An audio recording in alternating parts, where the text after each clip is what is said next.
How do I start it? Yeah, exactly. What's up, YouTube? No, this is, I guess, what, the banana slug? Yeah, the banana slug. And where'd you start from? Where'd you come from? Yeah, so I bought this 2 years ago out in Utah. And the guy who bought it before that, I think he picked it up in like southern Arizona. Yeah. So spent almost all of its life as a real desert truck. So frame's in like great shape. That's the problem with these old Toyotas. It's just like the box frame rusting out. But honestly, in great shape. So very minimal rust. There's like a little bit here that got kind of temporary patched up. Yeah, and I see the paint. Is it? Yeah. It's rattle can, right? Yeah, it is. So it's all rattle can, but arguably, you know, from about 10 feet, pretty damn good for all rattle can. Yeah, maybe put a clear coat on and then you'll be set. Yeah, I think that will be fine. Yeah, maybe one day, you know, pulling it and repainting everything, but for now, this is totally fine. So what you got done to the engine? Yeah, see, let me pop it in. Yeah.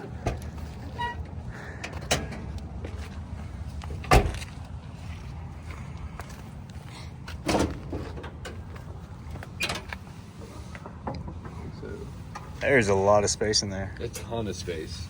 So yeah, when I picked it up, I didn't have any like history on the engine of like anything that had been done to it. It had like 210,000 miles, and like the day after I bought it, these old 22Rs have a problem where their factory like OEM timing chain guides are plastic, and so you start hearing like a rattle from the engine. Like, is it knocking? Is it ticking? No. And like, turns out it's coming from right by the timing chain cover, and these little plastic guides had broken.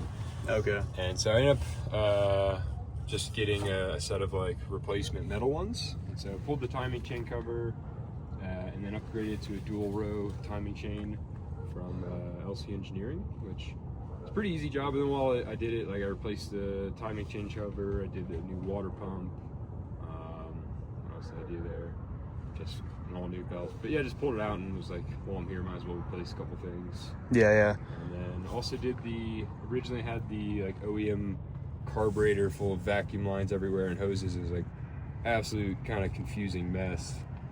And and the engine just like is just sounded like it was like suffocated by that. Yeah. So I ended up putting on this Weber carburetor, which really helped wake it up, just having that like better air intake, and I've been pretty happy with the Weber carburetor. I know there's quite a few fakes on there, but LC Engineering also has like the actual Webers. The only thing I would change is it comes with this really silly, like there's these two plate, like a plate and then this adapter for the Weber, but there's just too many gaskets and stuff. And so is it like an adapter on top of an adapter? Exactly, yeah. Okay. And so I just don't like it because it opens up to like dirt, and also just vacuum leaks. So there's like a spiral, like single billet adapter that you can put on for this. That's just it removes one of those plates that eventually I'd like to do. Yeah. But then when you put on the Weber, you have to put on a fuel regulator because it runs on a little bit like less PSI than the original carburetor. So original I think was like 4 PSI, and then you have to put on a little regulator and gauge because this runs on about like 2.5.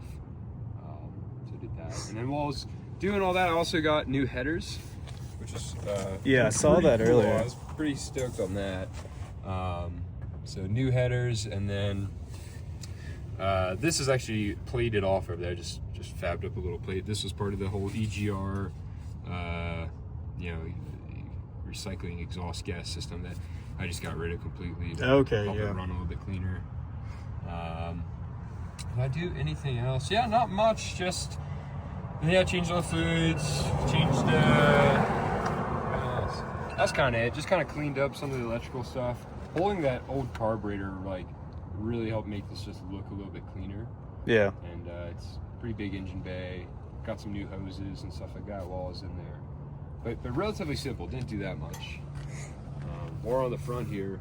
I also put on this ARB bumper. Yeah, they make an ARB for this? They don't. So this one is like not a lot of information on the internet because like I've seen some photos of these the 79 to 83 with an ARB bumper. I was like, man, it looks super tough. It's got that like classic kind of like Australia look to it. Yeah. And they don't make one, but with a little bit of just modification. This one is from the 84 to whatever, like the 80, 88, the second gen, when they like first released it. Right, like second gen pickup.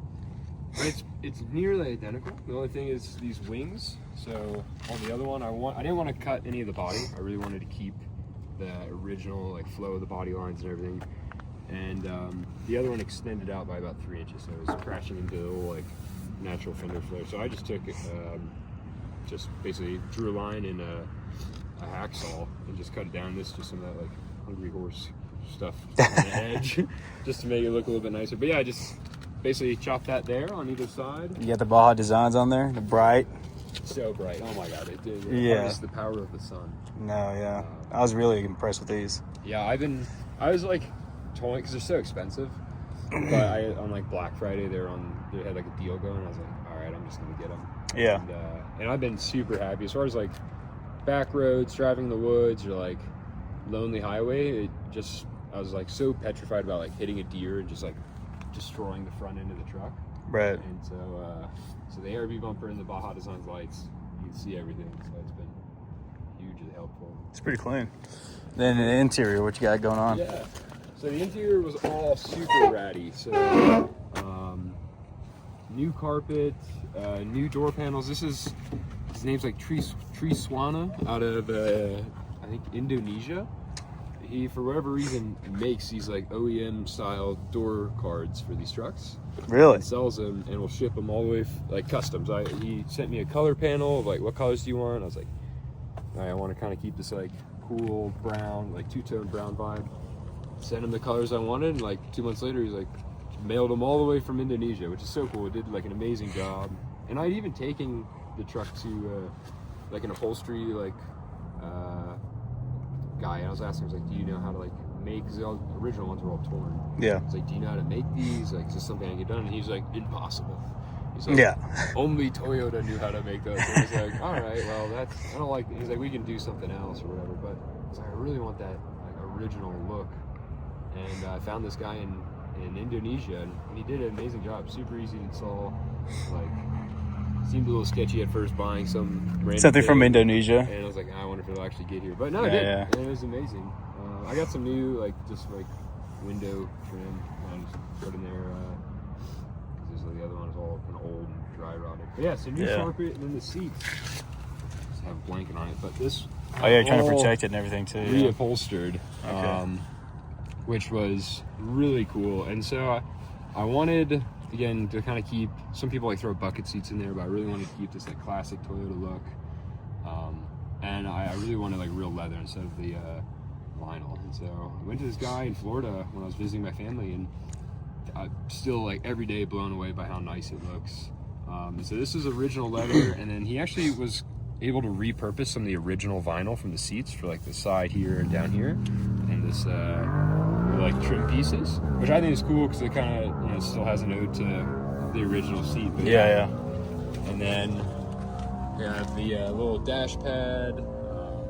Had some extra leather left over, so he did me a little shifter boot, and oh nice. And I also did the visors, which were nice because those were all like torn up. Okay.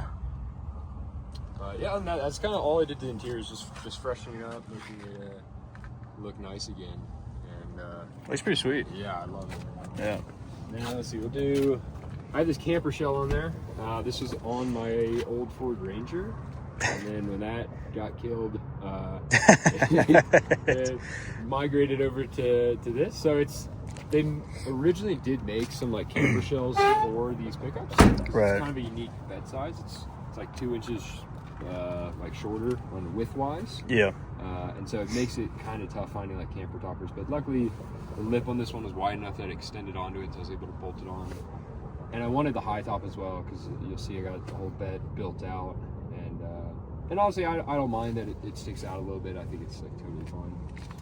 And then we have these like little gold and like steel like bullet wheels, which I think give a real like the classic 80s look to it. Yeah. And then some Kenda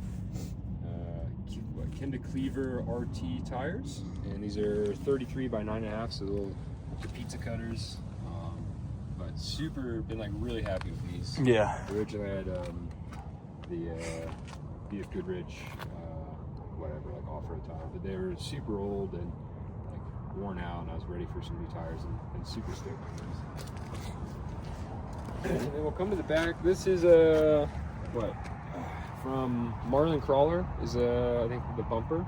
And this was put on before I got it, but pretty sick little tube bumper. I really like the look of that. Yeah, it's pretty sleek. Pretty sleek. Looks tough. Is it welded on? Yeah. Yeah, it's welded on. And then this back here, I might end up taking this off. I just had it on because I've been camping out of it for like a long time and doing like weekend trips. This like spare tire swing out. Yeah.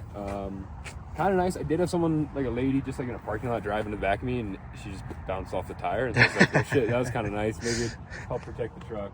Yeah. And then it's nice that it has this little drop down table for cooking and a cutting board. That's pretty nice, actually. So I like it just for the camping aspect, but I miss the Toyota emblem and the look in the back here. Oh, yeah, it's understandable. Yeah, and then a bit of a mess because we've been driving cross country. But yeah, it's been quite a mess. But yeah, this is all built out back here. Pretty comfortable, I'm assuming, right? Super comfy. Yeah. You got my takeout. Oh, dude, you still have that? Yeah, that needs to go in the trash. Yeah, there's a decent amount of room in Yeah, here. it's quite a bit. Like, so this back here, built all this when I had the Ford Ranger. Yeah. And like I said, when that got destroyed, I just pulled all the like truck camping stuff, and then when I picked this up, I was like, all right, it's all migrating into here. But yeah, let me pull some of this stuff out and do the drawers. Yeah, like I said, we've been driving cross country, so it's kind You've been driving for the past, what, 3 days? 3 days. And Yeah. did some like adventuring along the way, and some camping and hiking and caving. But anyways, so this is just like the sleeping pad on top, and then this, the whole length of this is basically pull-out drawer. So Yeah. back here I keep like my pots and pans, and then this I just have like some keg stove, some seasoning, like silverware, and like coffee stuff up front. Nice. And then down here, if you have like a Coleman stove, Okay. Coleman also can sit down here, which is nice. That fits perfect. And then it has a little cutout made gas canister to sit back there. Yeah. And it's just on these sliding rails. But so that like drawer system takes off about half, and the whole back half is a big, just like square storage box. Yeah. So normally, like all my sleeping bag, my pillows, all my bedding goes back there, and just so it's not all loose and out and about. And then this spot here, originally I had made this like longer, like it extended all the way to the end, and then I really didn't like that because I was like, now if I have a cooler, it's got to like go on top of the bed or whatever. So I ended up basically chopping it in half and just redid the wood on that. So I have this space up front here, which I've come to love because one, fits the cooler perfectly when I'm camping.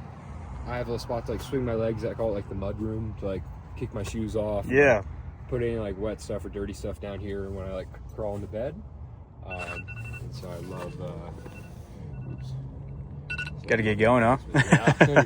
But yeah, and then there's like some shelving here. It's stuff with like kayaking stuff, but there's a shelf here, shelf here, shelf there, shelf there. And then for when I'm like in bed, if I need to like reach in, I like made this so the lid lifts up, so I can like reach down inside and like I said, camp. If normally in the summer I'll be living out of this, so my clothes will be folded up in there. Just lift up the drawer and get my stuff. But yeah, so this is It's pretty sweet. pretty sick rig. And then of course, big whitewater kayaker. So Yeah. big deal was getting these like 70-inch crossbars up top, and so yeah, I have 3 boats right now. Been driving cross country with them, so we have the Walk-a-Skis and play boat and everything. And then You're going through Wyoming, right? yeah. So if my the big sail on the top of the truck. So hopefully it's not too windy. Yeah. And then this rocket box, picked this up.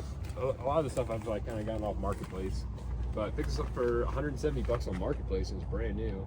And that's got like a ton of camping, just like I said, moving. So I got camping stuff, got 2 sets of skis, got a snowboard in there, my ski boots, ski jacket, like just all. You had kinds it all of in there crap. then, And so, yeah. So it's great that I don't have to have all that junk floating around the bed of the truck. And, I really like having the ski rack up there. Nice. Yeah, that's kind of like a general walk around. I do have new. You can tell the truck's pretty squatted down with all this weight.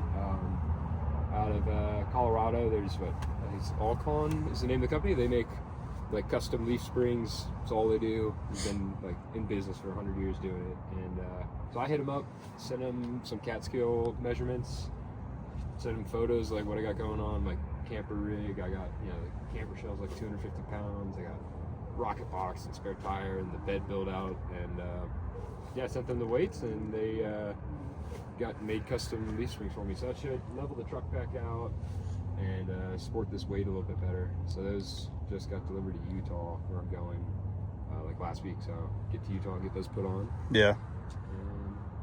That's kind of trying to think. If there's anything else I want to do in the future. So I guess if anyone wants to hit you up, and I guess wants to sponsor you or give you anything or try something out, what's your Instagram? Yeah, right now it's just my name, so it's just jordan.kimball. And that's just kind of like my personal Instagram, but it's got some truck stuff on there. I think in the near future I want to start like a truck camping kind of Instagram page that'll be more specific to this truck. Kind of funny, on our road trip we had radios and call signs, and I was the banana slug. Yeah. Because this little 22R engine, not super powerful on the highway. So all across country, you're doing about 50 miles an hour on the interstate. So it's tough. Huge shout out to these guys for just going low and slow behind me, and we just kind of slowly made our way across America, which is fun. But so the banana slug is the name of the truck. Certainly not perfect, but it's a ton of fun. I love it. And, it's a cool truck. Sweet. Well, thank you. Yeah, absolutely. Bye. I hope you find your dad. Yeah, good luck. Good luck, Jordan. Good luck, white boy. Thank you, my man.